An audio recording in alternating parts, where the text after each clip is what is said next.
some more to buy it.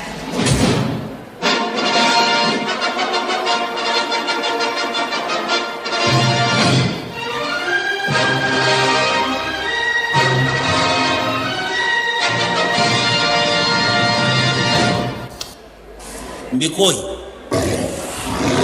toja bikowa wano toja bikobe wange kana amatwale gange toja kwekyanga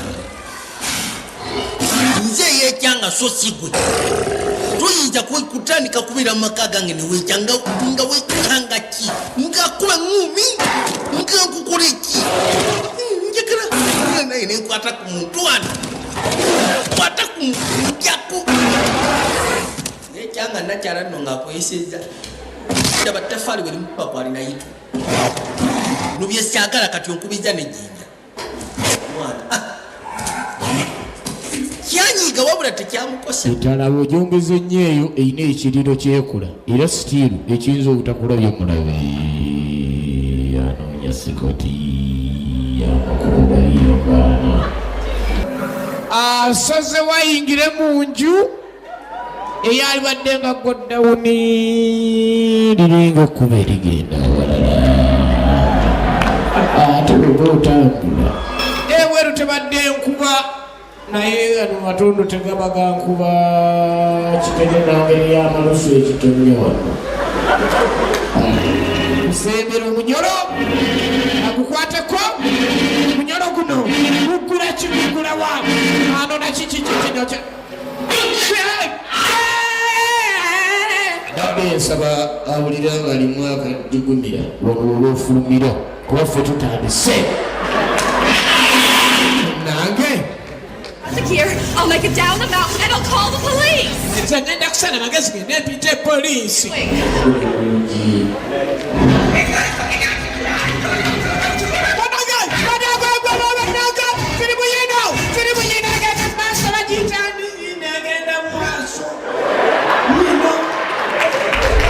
kyova olaba nze mbabulira every time otya nti yesu yafiirira banyankolo babaganda yafiira bantu bonna naawe nakufiirira ate nze siri muntu wa yesu nedda yafiirira byana biibyo birengere byonna byonna biringa ebirimu nakimu birimu food values birimu proteins birimu carbohydrates birimu natural flavors birimu soda by cup gwe you are made of acid and carbon dioxide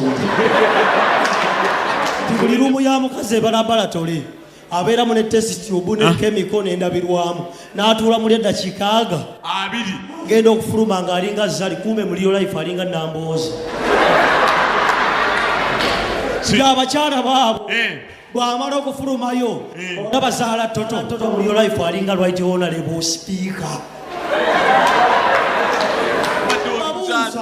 omuganda aga nti azaala ekibi akituuma abiriga bagamba ozaala omubi amwongerera kyekibalwanya nti Mbabazi yasindise kaddu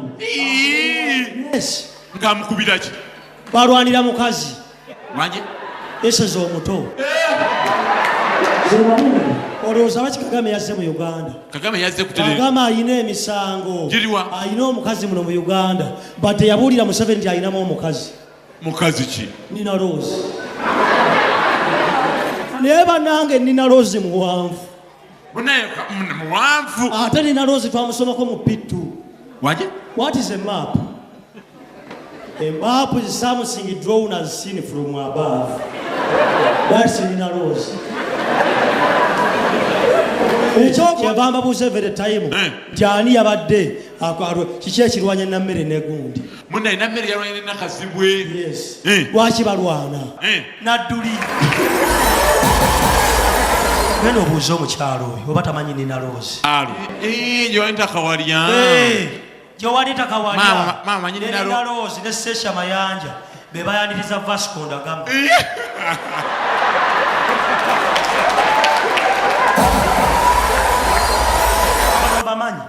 baani abatta abajulizi kinzu 1992 oyo mutabani wa Mukaja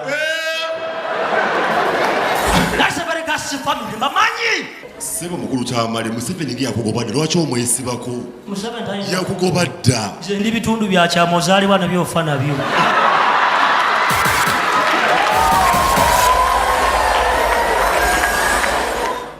Bobby, how old are you history goina? Bana emyaka si kikulu nyoko yakula kugamba nti omukulu yaba n'amagezi waliwo abato ababa n'amagezi kyova olaba kiri bwekiri omuwala abuuzizza mu manyi ani yatafuledi mayi. Hello sir, how are you? You smile. I've been seeing you. Everyone has been here. People are laughing. You smile. We are all suffering. You will laugh, my friend. If you don't laugh, uncle will not buy ice cream. Or just come here. Yes. Before I proceed, I have a quarrel. Walwa muyaye atuvumira ku Twitter operating a fake Umeme Twitter account. Muyaye atuvuma. So when you have a Umeme problem and you are known, you just shut up. The other day, I tweeted, Umeme, no power in Chisasi for 2 days. WhatsApp reply. You are black. Even if we give you power, nothing will change. Tumbavu. No matter who you are, I saw a tweet from Arua. Umeme, no power in Arua for 2 weeks. What is wrong? Reply. Abiriga urinated on the transformer. Whoever it is, even a mama Mbawa tweeted, no power in Kololo since morning. What is the problem? Reply. You were sacked, meaning you have no power to ask for power. No matter who you are. Even Brian White tweeted, no power in Uganda. In Uganda, he tweeted in Uganda. Wafe wane munyedivina masanizo kuva kumacha chichi. Reply. Baku wana gula transforme hiyo. Everybody. Even Lukwago, a full mayor, he tweeted, in Wakariga we don't have power. What is the problem? They are reply. Me, I come from Teso. Some of you who know, we are the ones who, children in Teso, they work at 4 months. I will tell you why. They work at 4 months, they run at 7 months. Anytime there is a gunshot, your mother doesn't have time to, you have to learn to walk on the job. Where I come from, your parent tells you, my son, in life, when you see people running, don't ask why they are running. Just join and run. 4 years ago, around Kololo, I was walking around Kololo. Then I saw people running. Most of them wearing yellow vests. I joined them. I even overtook most of them. After like 7 kilometers, I was tired. I asked one guy, boss, why are we running? He said, this is the MTN marathon. We are running for Karamoja. For the first time, opposition beat NRM in Jinja East. And NRM complained that they were intimidated and cheated by opposition. Who is complaining? He controls the guns, he controls the electoral commission, but he was intimidated by the gunless opposition. I said, yeah, we live in a Uganda of miracles. I was there during the campaign, as expected. There was Muliro fire, Chiboko, I was there with a Muzungu friend of mine called Kokoran. So as I was walking with Kokoran, we saw a police officer, a man, slap a woman. Akapua! My Muzungu friend was like, oh my God, did you just see that? Did you see that? I said, yeah, I have seen it. You mean you'll do nothing about it? I said, here we do nothing. He said, do you know that in America you have the power to arrest a policeman? I said, yeah, I will do it when I'm in America. He said, do you know if the president saw this policeman, he would be sacked? I told him here, if the president saw him, he would be promoted. As we still talking, there was a gunshot. Everyone was on the floor, apart from the Muzungu. He was asking, did I just hear a gunshot? And I was like, do you think that is your father making popcorn? He was there talking, arguing, they fired another one. But who is firing those bullets? I think that is an M8mm gun manufactured in California. This idiot has time to analyze a gun. As he was still analyzing, they fired another one. It passed near his ear. He was like, oh my God, that was really close. I pulled the idiot, I told him, take cover. As he went down, he saw the policeman who had fired the gun. He got up, asked the officer, excuse me, do you know you almost killed me? The officer told him, you are very lucky I missed. It is because I'm on intensive. akola atya waliwo ebintu by'eddiini omukatuliki oba bano bafaaza bw'obanga omwogeddeko bubi noyogera ekigambo kyatayagadde bo babeera mu nneema webale nnyo mpitaako n'abantu b'ensumba onvume oli mulokole ndi muki muwa mukyaki zino gundi Reverend osobola omwogerako ekigambo ekikyamu tambula n'abaako kyaggamba aba atambula Reverend mwaggwamu laba n'engoye zayambadde oyambadde bisi ebyo omukama abeere naawe tebayomba naye gamba omulokole abalokole mugireko emabega tambula mwena abalokole mwataba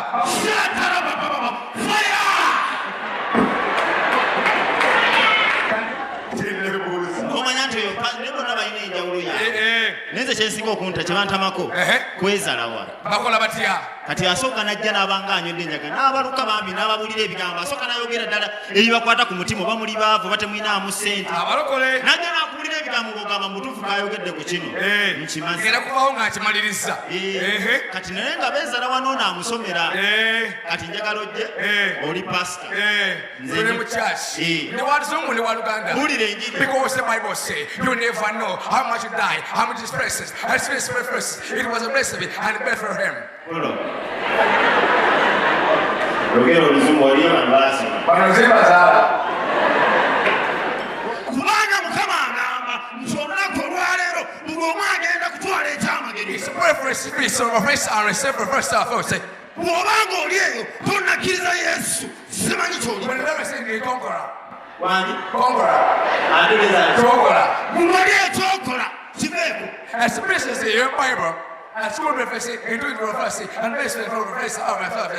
nze naawe mukama atwagala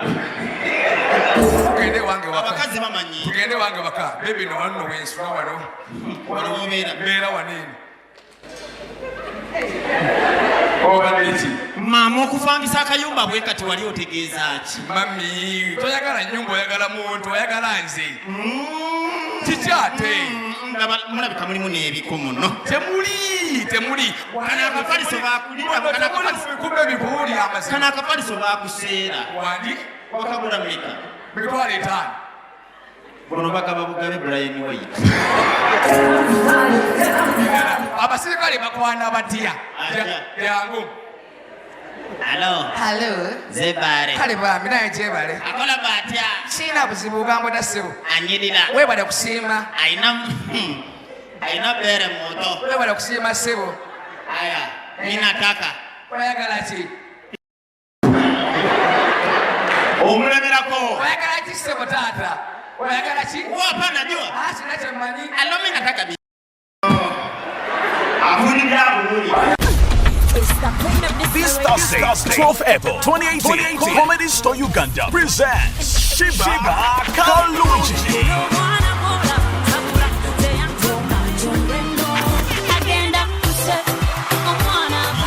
The biggest comedy show is back at Uma Exhibition Hall, Lugogo, with Queen Shiba, featuring the biggest stand-up comedian from Rwanda, Athan Kusi, MC Mariachi, Godi Godi, Kabata, Kele Kele, Jemima Sanyi, and the Unit 446 band, DJ Crane, Nabala Labanji, hosted by Alex Muhanji. Show starts at 6 p.m. Entrance is 20k and 300k at table. For reservations, call 0772-977979. Comedy Store Thursday, 12th April at Uma Exhibition Hall, Lugogo, with the swag mama, Queen Shiba. Athan Kusi is brought to you by NTV.